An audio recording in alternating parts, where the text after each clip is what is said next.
Joining me now is Shadow Environment Minister Jonathon Duniam. Thank you for your time. I know you've been eagerly awaiting this. What's your 30-second take on what you've seen so far? Well, given we were promised that these laws would be better for the environment and better for business, and of course also be in the Parliament by the end of last year, I find this an incredible failure and a breaking of a promise to the Australian people. This is a once-in-a-generation opportunity and the government have squibbed it.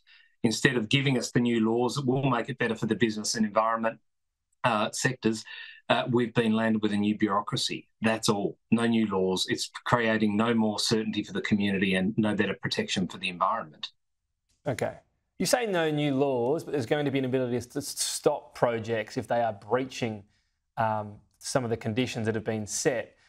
This is a new power, isn't it? And also the threat to be able to fine businesses and even jail time. Is that not a new ability to have an impact on the sector where those companies are not doing what they should? Well, I haven't seen any draft laws around the Environment Protection Australia new bureaucracy the government is setting up. I've seen the references to these powers. I assume they are embedded in the existing legislation to be able to deal with applicants through enforcement and compliance mechanisms. But having said all of that, again, we were promised a wholesale reform of environmental law in this country. We don't have that. Today, the minister has embarrassingly stepped out to announce a new bureaucracy administering the laws that were in place for the last 20 years. We were promised these laws at the end of last year, and when asked today in her press conference, would we have them in this term of Parliament, it was a big fat no, we won't have them this term of Parliament, which again proves that this government is in over its head. Okay. And the idea of consultation occurring with business and environment sectors, no one I've spoken to has in any way endorsed the process this government is going through. It is going to be a disaster when they do eventually bring laws in.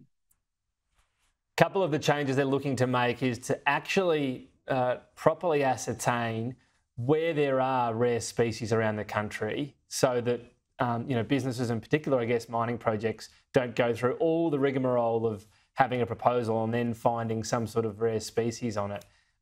Would that be a good idea? Would that be a bit smarter rather than just, draw up the tenements, hope for the best approach we seem to have been doing?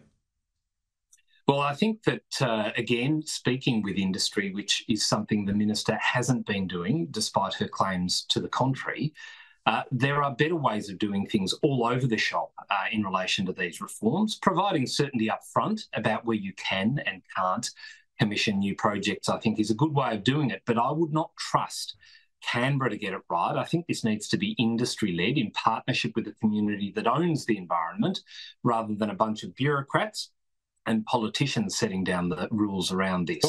This is why consultation done properly would actually generate. Don't you need an independent authority to decide about rare species somewhere, rather than, what are you saying? Ask a mining company, hey, what do you think? Are there any rare species here? I'm not quite sure what you mean there, sorry. Well, I think as part of the assessment process, working with those who intend to open up a new mine or undertake some sort of housing development which might trigger national environmental laws, you are required to look at these issues that actually might be at risk here, endangering or threatening a species of I think working with industry rather than arbitrarily knocking something out on the basis of some bureaucratic decision in Canberra.